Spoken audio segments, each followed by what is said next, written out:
तो हेलो बच्चों, कैसे हो आप लोग। आई होप कि सभी अच्छे होंगे और पढ़ाई कर रहे होंगे। आज हम लोग पिछला वीडियो मैंने बताया था अलजेब्रिक एक्सप्रेशन का काफी बेसिक जो बेस है वो मैंने बताया था, जिससे को आपको पढ़ना चाहिए और उससे सीखना चाहिए, तभी आप आगे चैप्टर कर पाओगे। तो उस वीडियो को जाके देखिए जिन्होंने उस वीडियो को नहीं देखा है, और तब इस वीडियो को करिए देखिए, क्योंकि जब आप बेस सीख जाओगे तो उसके बाद क्वेश्चन इजीली आपसे सॉल्व होगा। ओके, तो आज हम लोग अलजेब्रिक एक्सप्रेशन का क्लास 6 का 8B करने वाले हैं। ठीक है, इससे बहुत सारा क्वेश्चन है और जो सेम क्वेश्चन होगा उसमें से कुछ क्वेश्चन को मैं स्किप करूंगा और जो कुछ इंपॉर्टेंट क्वेश्चन है उसे मैं करके आपको बताऊंगा। ओके, तो चलिए फिर शुरू करते हैं 8B और देखते हैं इसमें किस टाइप का क्वेश्चन हमें मिलता है। ओके ओके, अब इस क्वेश्चन को सॉल्व करने के लिए हम लोग को क्या क्या करना पड़ेगा। तो क्या दिया हुआ है क्वेश्चन का, पढ़ो। If a equal to 2, a equal to 2 का क्या मतलब हुआ, a का वैल्यू 2 है। बात समझ में आ रहा है। a के जगह पे क्या लिखना है, हमें 2 लिखना है। And b equal to 3, it means a का वैल्यू कितना है, 2 है, और b की वैल्यू 3 है। Then find the value of this equation. अब इस सारे के सारे क्वेश्चन का हमें वैल्यू फाइंड करना है, समझ में आ रहा है। और a और b की वैल्यू दी हुई है और सब जगह a b है, a b है, a b है, और कुछ a b मल्टीप्लाई में है, कुछ a b का क्यूब किया हुआ है, स्क्वायर किया हुआ है। तो कैसे सॉल्व होगा। तो फर्स्ट क्वेश्चन क्या है, a प्लस b। a के जगह पे कितना लिखना है, जहां a है वहां क्या लिखना है 2, और जहां b है वहां क्या लिखना है 3। तो इसका रिजल्ट क्या हो जाएगा 5। समझ आएगा, काफी इजी है।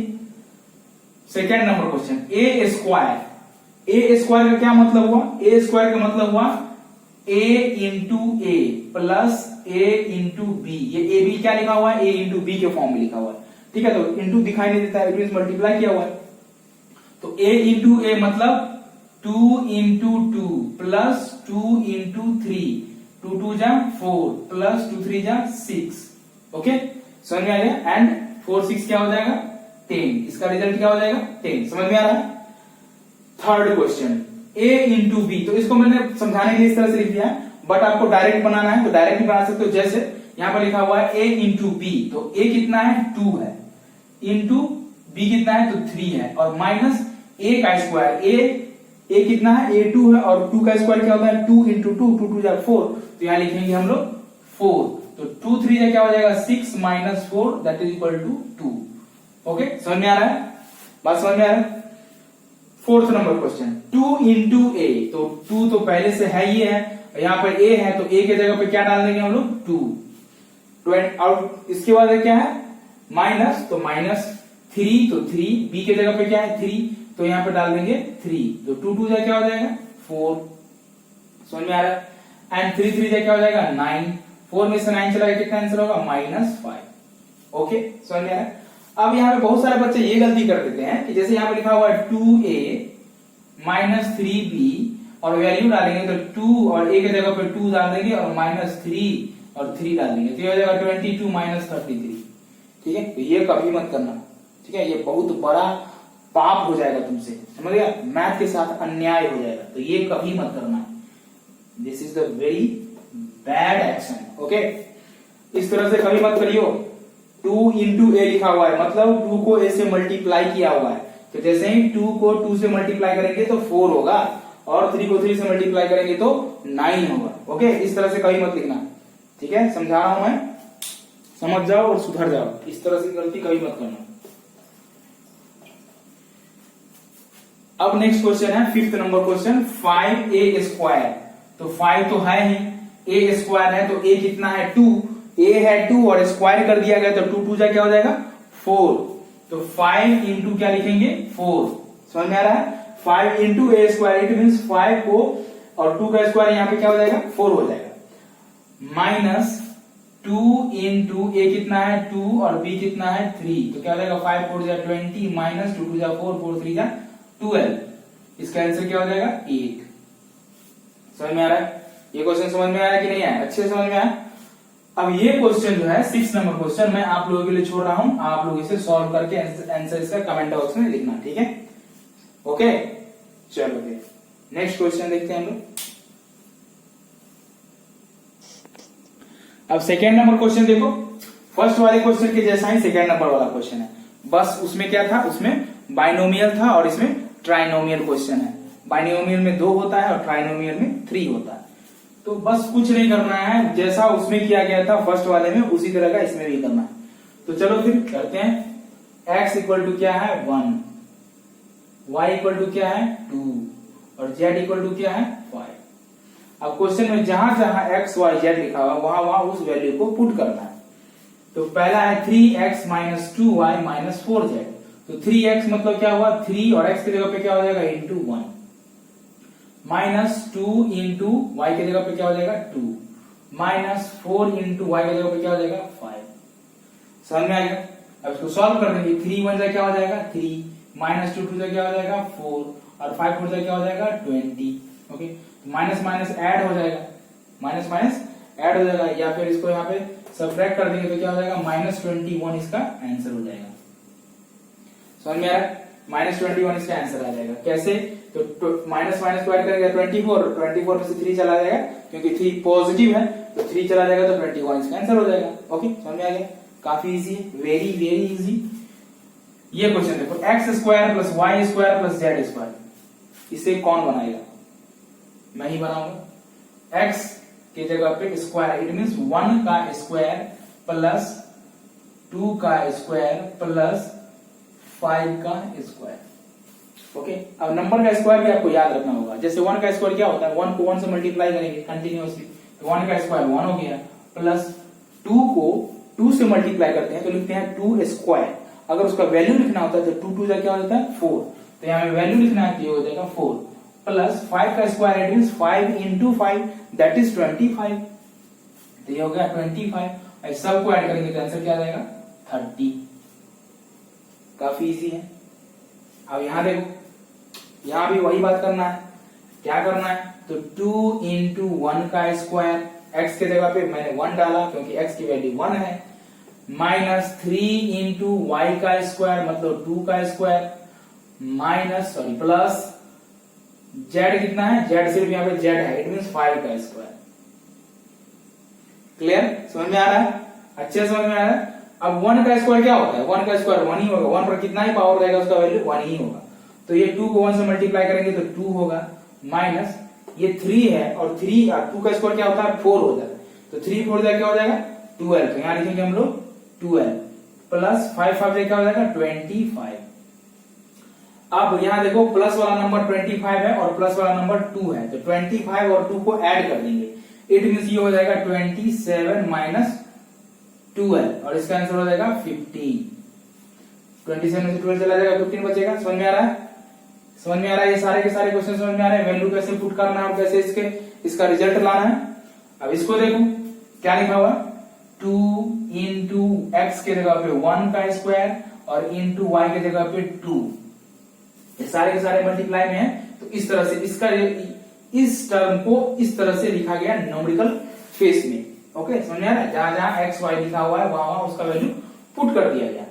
अब यहां देखो माइनस है और 5 है, तो 5 एक्स की जगह पे फिर मैंने क्या डाला 1 और वाई की जगह पे क्या डाला 2। ठीक है, समझ में आ रहा है? अब प्लस है तो प्लस एक्स की जगह पे क्या डालेंगे 1 और इंटू वाई की जगह पे क्या डालेंगे 2 का स्क्वायर।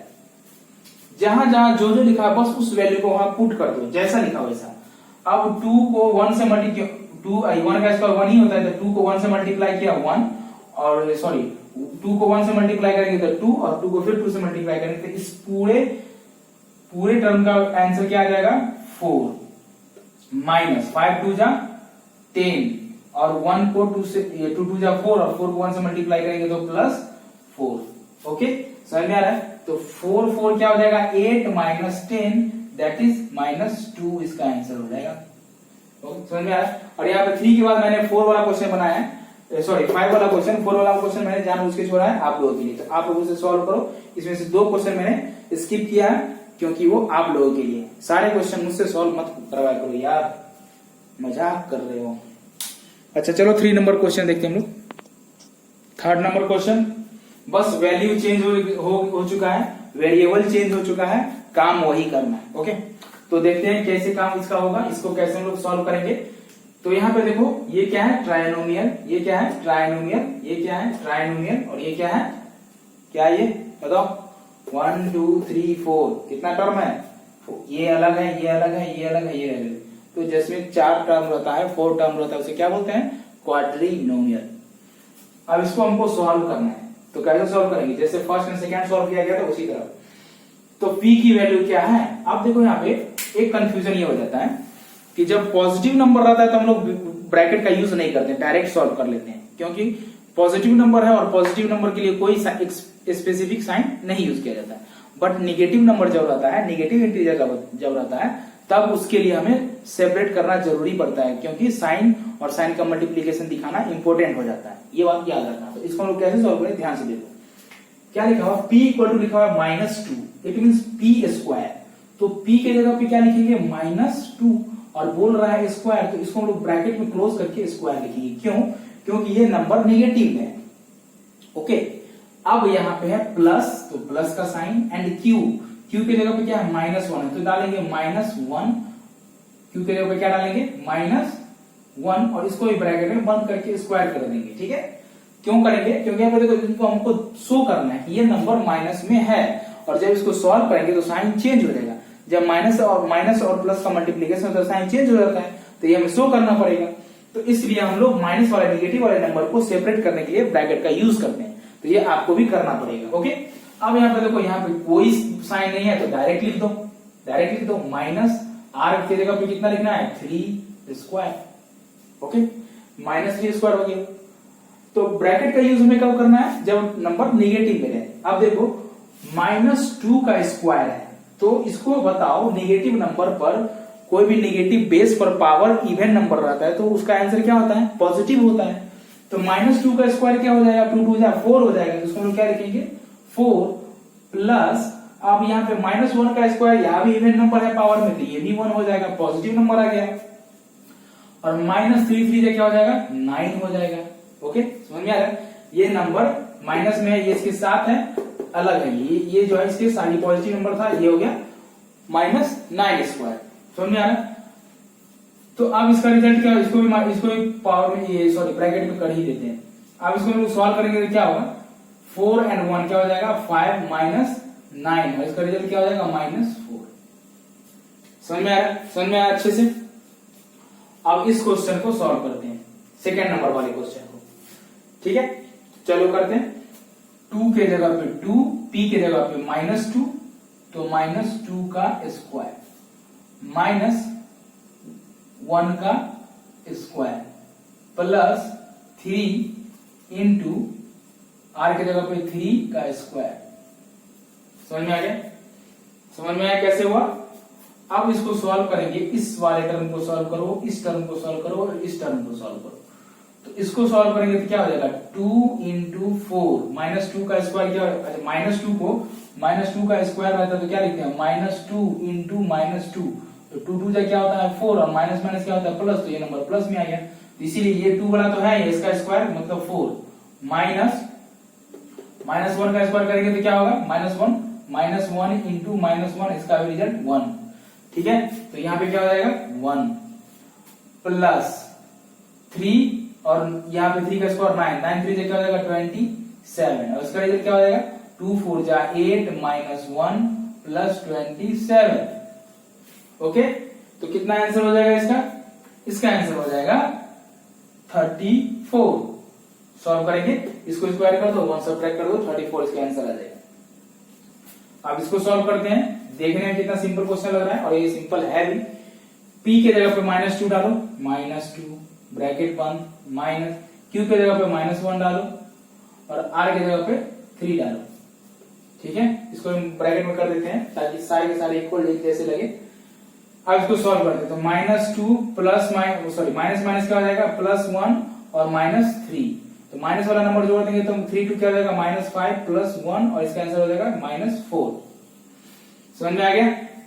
Okay, any problem. अब इस क्वेश्चन को सॉल्व करते हैं।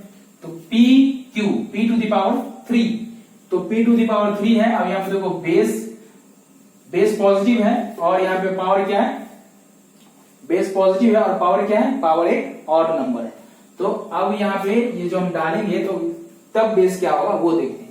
तो p के जगह पे क्या डालना है, -2 टू दी पावर 3। अब देखो यहाँ पे बेस निगेटिव हो गया, p की वैल्यू निगेटिव आ रही है, तो -2 इसका क्या है, ऑड है, तो ऑड में जब भी रहेगा तो इसका जो रिजल्ट होगा वो भी निगेटिव में होगा। तो क्या होगा इसका, प्लस q के जगह पे -1 और पावर 3 प्लस r के जगह पे 3, r के जगह पे 3 और 3 to the power 3 plus 3 into -2 into -1 into 3 PQR, तो 3PQR।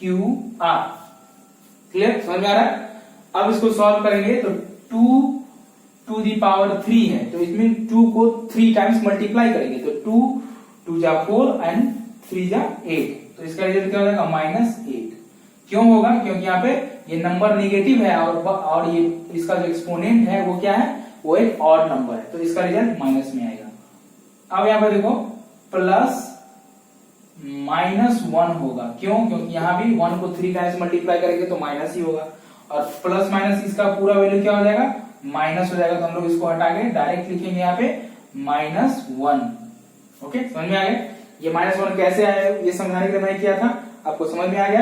अब इसके आगे देखते हैं, प्लस 3 3 जा 9 3 जा 27 प्लस, अब यहाँ पे देखो लगातार मल्टीप्लाई है सबके साथ और 2 ही माइनस है, तो उसका रिजल्ट क्या हो जाएगा, प्लस हो जाएगा। तो 3 2 जा 6 6 1 जा 6 एंड 6 3 जा 18, तो इसका आंसर हो जाएगा 18। इसकी वैल्यू 18 आ गई, सारे के सारे वैल्यू आ गए। अब इसको देखो माइनस वाले को माइनस के साथ करेंगे तो 1 8 और 1 क्या हो जाएगा, -9 प्लस इसको ऐड करेंगे तो क्या हो जाएगा, 8 7 5 एंड 3 और 1 4 45 हो गया, और 45 में से 9 चला गया, ये नेगेटिव नंबर है, पॉजिटिव नंबर तो, और पॉजिटिव वाला बड़ा है तो इसका रिजल्ट पॉजिटिव आएगा, और सब्ट्रैक्ट होगा तो क्या हो जाएगा, 36 इसका आंसर हो जाएगा।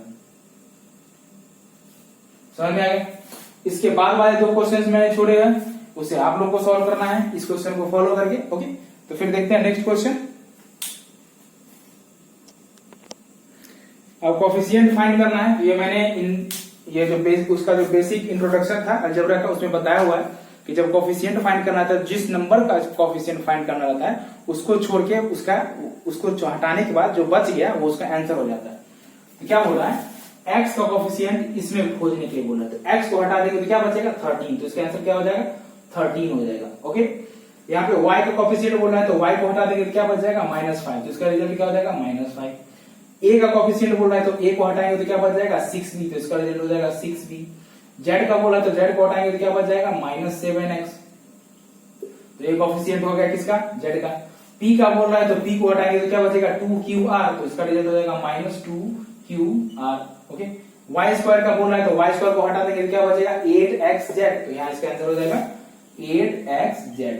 ओके, तो कोफिशिएंट ढूंढना काफी आसान है, इसे आप लोग इसे बेसिक वाला वीडियो में देखोगे, इंट्रोडक्शन वीडियो में, तो आपको समझ में आ जाएगा। तो चलिए इसे नोट कीजिए जल्दी से।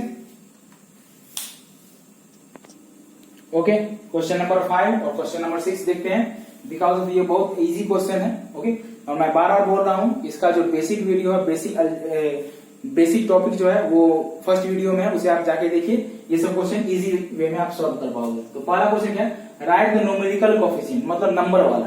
तो इसमें नंबर कौन है, ए बी में कौन सा नंबर है, तो ए बी में कोई नंबर नहीं नजर आ रहा है, तो जब ऐसा क्वेश्चन है तो हम लोग इसका कोफिशिएंट 1 लिखेंगे। क्यों, क्योंकि किसी नंबर को 1 से मल्टीप्लाई करते हैं तो उसका रिजल्ट वही आता है। 5 को 1 से मल्टीप्लाई करो तो 5 ही होगा, a को 1 से मल्टीप्लाई करो a ही होगा, तो इसका रिजल्ट क्या हो जाएगा, a। इसका न्यूमेरिकल क्या हो जाएगा, इसका आंसर हो जाएगा -6, इसका क्या हो जाएगा 7, और इसका हो जाएगा -2। समझ में आ गया, ये सारे के सारे आंसर। अब बोला है कांस्टेंट टर्म, तो ऐसा टर्म जिसमें x y z अल्फाबेट नहीं लगा हुआ रहेगा वो कांस्टेंट टर्म होगा।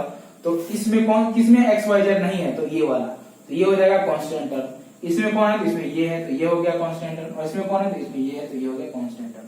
जिसमें वेरिएबल मतलब x y z अल्फाबेटिकल कोई भी साइन नहीं लगा रहेगा वो कांस्टेंट टर्म हो जाएगा। ठीक है, चलिए इसे नोट कीजिए। अब इस क्वेश्चन में क्या बोल रहा है, आइडेंटिफाई दी मोनोमियल बायनोमियल और ट्राइनोमियल। मतलब ये जो अलजेब्रिक एक्सप्रेशन लिखा हुआ है वो कौन सा टर्म है, कौन सा ये टर्म में लिखा हुआ है, ठीक है। तो देखो जिसमें वन टर्म है, जिसमें एक टर्म है, वो क्या होता है, मोनोमियल होता है। तो किसमें वन टर्म है, तो यहाँ देखो ये कंटिन्यूअस मल्टीप्लाई में है और एक ही 2 - 2 इंटू एक्स वाई जेड है लिखा हुआ, तो ये एक ही टर्म है, तो ये क्या हो जाएगा, मोनोमियल। तो यहाँ लिखेंगे हम लोग मोनोमियल को शॉर्टकट में एम। और टर्म कैसे पता करेंगे, तो प्लस माइनस का साइन जितना बार लिखा रहेगा वो टर्म को डिवाइड करेगा। इट मींस यहाँ देखो 5 + 7 x³ y³ z³, तो यहाँ पे 5 एक टर्म हो गया और 7 x³ y³ एक टर्म हो गया। तो क्या हो जाएगा, ये दो टर्म हो गया इसमें, तो इसको क्या बोलेंगे हम लोग, इसको बोलेंगे बाइनोमियल टर्म। तो ये बी लिख देता हूं मैं। ओके, यहाँ पर है -5x³ ये मल्टीप्लाई में है, प्लस ये दो टर्म में डिवाइड नहीं हो रहा है, नंबर के बीच में साइन नहीं है, ठीक है। तो ये क्या हो जाएगा, ये हो जाएगा मोनोमियल, तो m हो गया। यहाँ पे क्या है, यहाँ पर a है, b है और 2c है। तो यहाँ पर और देखो a को अलग कर रहा है, b को अलग कर रहा है और 2c को अलग कर रहा है कौन, प्लस एंड माइनस। यहाँ पे एक टर्म, दो टर्म और तीन टर्म। तो एक टर्म ये हो गया, एक टर्म ये हो गया और एक टर्म ये हो गया, तो क्या हो जाएगा, टोटल 3 टर्म हो गया। तो क्या हो जाएगा, ये ट्राइनोमियल हो जाएगा। तो इसके ऊपर टी लिख देंगे, ट्राइनोमियल, TRI भी लिख सकते हो। यहाँ पे देखो 1 2 3, इसमें भी 3 टर्म है, x y plus y z minus z x, ये अलग अलग टर्म लिखा हुआ है, इट मींस ये भी हो गया ट्राइनोमियल। उसके बाद x⁵ ये हो जाएगा मोनोमियल। अब यहाँ देखो 1 2 3 4, यहाँ पे तो 3 ही फाइंड करने के लिए बोल रहा है, तो इसको क्या बोलेंगे, इसको हम लोग बोलते हैं क्वाड्रिनोमियल। तो इसको क्यू लिख देंगे, लेकिन यहाँ पे ये फाइंड करने के लिए नहीं बोल रहा है, लेकिन इसका नाम क्या है ये मैं बता रहा हूँ, ये क्वाड्रिनोमियल है, ठीक है। इंट्रोडक्शन वाला क्लास में देख लेना। अब यहाँ पे देखो सिर्फ -14 है, तो एक ही टर्म हुआ है, तो इसमें क्या हो जाएगा, मोनोमियल हो जाएगा ये m, और यहाँ पे दो टर्म है तो ये क्या हो जाएगा, बाइनोमियल हो जाएगा। समझ में आ गया। तो टर्म मैंने बताया हुआ है, आप अगर वीडियो देख लेंगे तो ये क्वेश्चन आपको बहुत ही आसान लगेगा, वैसे आसान है भी। चलो इसे नोट करो।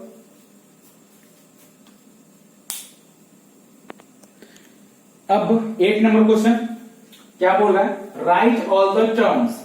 मतलब ये एक अलजेब्रिक एक्सप्रेशन दिया हुआ है और इसमें हमें जितना भी टर्म दिया हुआ है उसको लिखना है कि इसमें कितना टर्म दिया हुआ और क्या क्या है। तो देखो यहाँ पे क्या लिखा हुआ है, ऑल द टर्म बोल रहा है, तो क्या क्या टर्म होगा इसमें। तो एक टर्म है 4x⁵। नेक्स्ट क्या है, -6y⁴, तो -6y⁴। नेक्स्ट क्या है, 7x²y, तो क्या हो जाएगा 7x²y।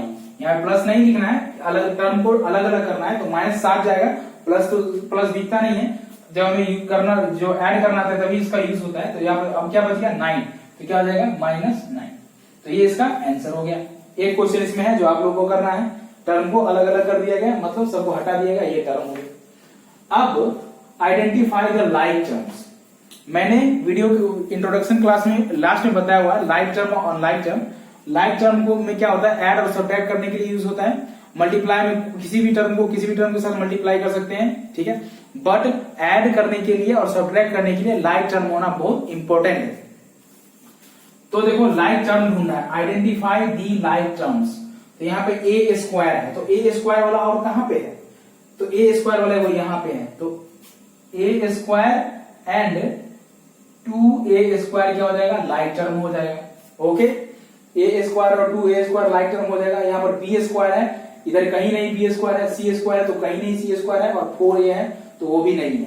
तो इसके आंसर क्या हो जाएगा, a² and 2a²। Because of number रहे या ना रहे उससे फर्क नहीं पड़ता है, क्या रहना चाहिए, वेरिएबल इक्वल होना चाहिए, वेरिएबल सेम होना चाहिए।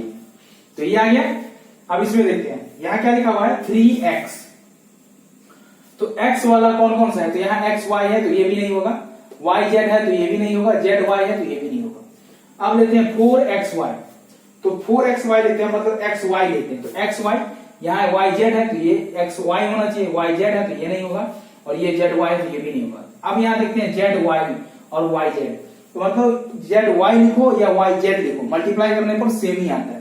तो yz वाला पार्ट और ये yz वाला पार्ट क्या हो गया, इक्वल हो गया, तो -yz एंड 1/2zy, ये क्या हो जाएगा, ये हो जाएगा लाइक टर्म। ओके, नेक्स्ट क्या है, नेक्स्ट है -2xy²। तो एक्स वाई स्क्वायर वाला ढूंढो कहां पे है, तो यहाँ पे एक्स वाई स्क्वायर वाई है, तो ये तो होगा नहीं। यहाँ पे है वाई स्क्वायर एक्स, और हमें क्या ढूंढना है, एक्स वाई स्क्वायर, मतलब वाई स्क्वायर में होना चाहिए और एक्स सिंगल होना चाहिए, एक्स का कोई स्क्वायर नहीं होना चाहिए। तो ये वाला पार्ट जो है और ये वाला पार्ट जो है इक्वल हो जाएगा। क्यों इक्वल होगा, तो यहाँ देखो मैं लिख रहा हूं आंसर -2xy² और ये एक हो गया 5y² वाई स्क्वायर एक्स को हम लोग लिख सकते हैं एक्स स्क्वायर वाई भी लिख सकते हैं, मल्टीप्लाई में है तो 2 into 4 या 4 into 2 इक्वल होता है, तो वही हो गया। तो यहाँ पर देखो एक्स स्क्वायर वाई स्क्वायर में है, यहाँ भी वाई स्क्वायर में है, एक्स है और एक्स पर कोई पावर नहीं है, तो ये हो गया लाइक टर्म में हो गया। समझ में आ गया? Okay, any problem? अब इस क्वेश्चन को सॉल्व करते हैं। तो इसको क्या होगा, यहाँ पर देखो एबीसी है, कहीं भी एबीसी है जिस पर कोई पावर ना हो, एबीसी, यहाँ पर AB² सी है, पहले एबीसी वाला ढूंढो, एबीसी कहीं नहीं है, इसमें कोई भी एबीसी सिंगल नहीं है, तो ये नहीं होगा, ये कैंसिल हो गया। फिर है AB²C, इट मींस ऐसा टर्म ढूंढना है जिसमें B सिर्फ स्क्वायर में होना चाहिए और AC क्या होना चाहिए, AC पर कोई पावर नहीं होना चाहिए। तो यहाँ पे क्या AC पर पावर 1 होना चाहिए, मतलब पावर 1 मतलब कोई पावर नहीं। यहाँ पर देखो B² और AC, तो ये हो जाएगा एक लाइक टर्म, ये वाला और ये वाला, ये दोनों लाइक टर्म हो जाएगा। अब B² वाला कहाँ है, यहाँ रहा, ये C², तो ये नहीं होगा, ये होगा B² AC, तो ये भी एक लाइक टर्म हो गया। यहाँ पर देखो, यहाँ A² है तो ये भी नहीं होगा, यहाँ पर B² है तो ये हो जाएगा। It means AB²C AC B² और B² AC और CAB², ये सारे के सारे लाइक टर्म हो गए। तो यहाँ बोलोगे सबका प्लेस चेंज है, तो मल्टीप्लाई में 5 into 2 और 2 into 5 दोनों रीजन में क्या आता है, 10 ही आता है। It means A into B और B into A दोनों क्या होगा, इक्वल ही होगा। समझ में आ गया? तो यहाँ पे ये सारे सारे लाइक टर्म हो जाएगा, कंफ्यूज नहीं करना है। ओके, तो ये 9th नंबर क्वेश्चन था एक्सरसाइज 8B का। तो आप लोगों को ये पूरे के पूरे चैप्टर में सारे के सारे क्वेश्चन मैंने बता दिया है, 2-3 क्वेश्चन मैंने स्किप किया है ताकि आप लोग भी उसे सॉल्व करें। ओके, तो चलिए फिर ये चैप्टर खत्म हो गया, मिलते हैं फिर नेक्स्ट वीडियो में, और तब तक के लिए इसे पढ़िए और सीखिए, और बेसिक वाला जो वीडियो है उसे भी देखिए। जब उसे देख लीजिएगा तो सारे के सारे क्वेश्चन आप इजीली सॉल्व कर पाइएगा। तो मिलते हैं फिर नेक्स्ट वीडियो में, तब तक के लिए इस वीडियो को सब्सक्राइब कर लीजिए, लाइक कर दीजिए, और कमेंट में जो प्रॉब्लम है उसे लिखिए, पूछिए। ओके, मैं उसको सॉल्व कर दूंगा, और वीडियो को शेयर करिए ताकि आपके फ्रेंड भी इसे देखें। तो फिर मिलते हैं नेक्स्ट वीडियो में, तब तक के लिए thank you and take care.